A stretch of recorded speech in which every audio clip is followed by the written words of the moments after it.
Assalamualaikum warahmatullahi wabarakatuh. Shalom, Om Swastiastu, Namo Buddhaya, Salam Kebajikan. Perkenalkan, saya Catherine Angelita Lase dengan NPM 2412011147. Saya absen 8 dan hari ini saya akan menjelaskan tentang the urgency of constitutional amendment in Indonesia post reform sebagai materi saya pada hari ini untuk ujian tengah semester constitutional law. Oke, sebelum kita mengenal lebih lanjut mengenai the urgency of constitutional amendment, kita akan mengetahui latar belakang reformasi dan amandemen konstitusi yang telah terjadi di Indonesia.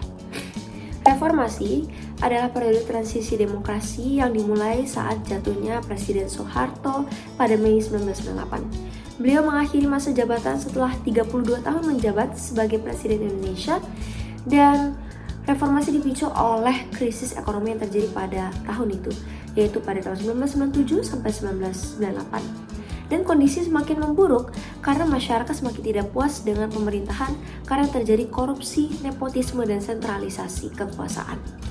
Selanjutnya, amandemen konstitusi. Amandemen konstitusi merupakan bagian dari agenda reformasi untuk memperbaiki sistem pemerintahan yang sebelumnya cenderung sentralistik dan otoriter.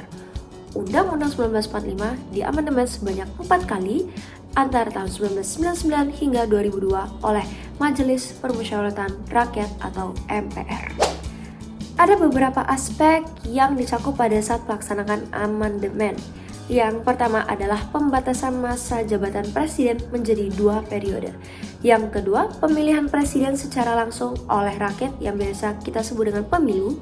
Yang ketiga, penguatan sistem presidensial dan penghapusan garis besar haluan negara atau GBHN. Yang keempat, peningkatan perlindungan hak asasi manusia melalui penambahan pasal-pasal baru. Dan yang terakhir, pembentukan lembaga-lembaga baru seperti Mahkamah Konstitusi dan Komisi Yudisial.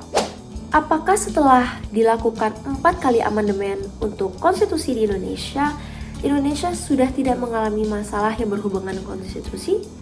Tentu tidak, karena sampai saat ini masih banyak isu-isu yang sangat relevan dengan konstitusi di Indonesia.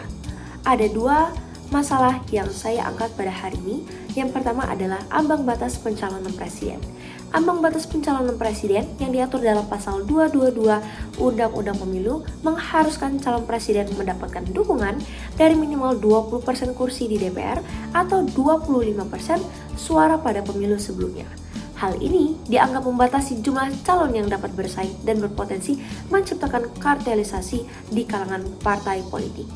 Pada tahun 2025, tepatnya di Januari, Mahkamah Konstitusi memutuskan bahwa norma tersebut inkonstitusional yang diharapkan dapat meningkatkan partisipasi politik dan memberikan kesempatan lebih bagi calon partai kecil. Pelanggaran hak konstitusi.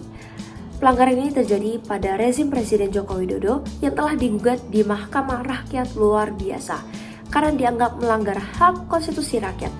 Gugatan ini mencakup berbagai isu seperti pengembalian dui fungsi TNI atau Polri, melemahnya lembaga pemberantasan korupsi, dan kebijakan yang dianggap merugikan buruh.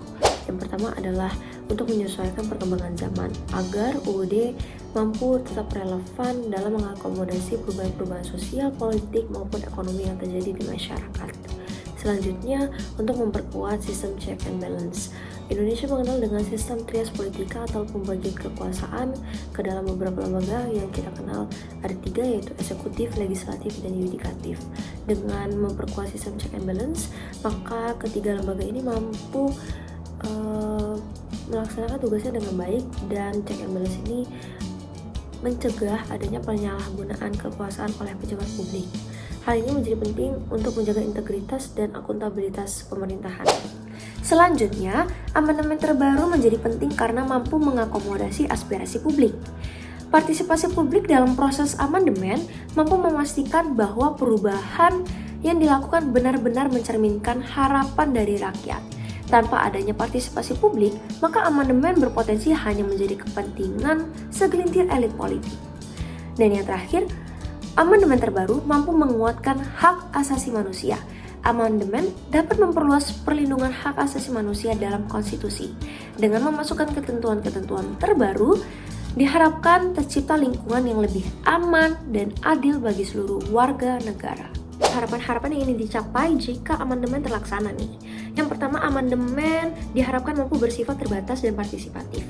Yang kedua, amandemen diharapkan konstitusi mampu lebih adaptif dan demokratis. Dan yang terakhir, diharapkan bahwa dibentuk sebuah lembaga atau badan yang independen untuk mengkaji pelaksanaan amandemen. Sekian yang dapat saya sampaikan pada video hari ini, semoga mampu dimengerti dan sampai jumpa di video selanjutnya. Saya Catherine, undur diri.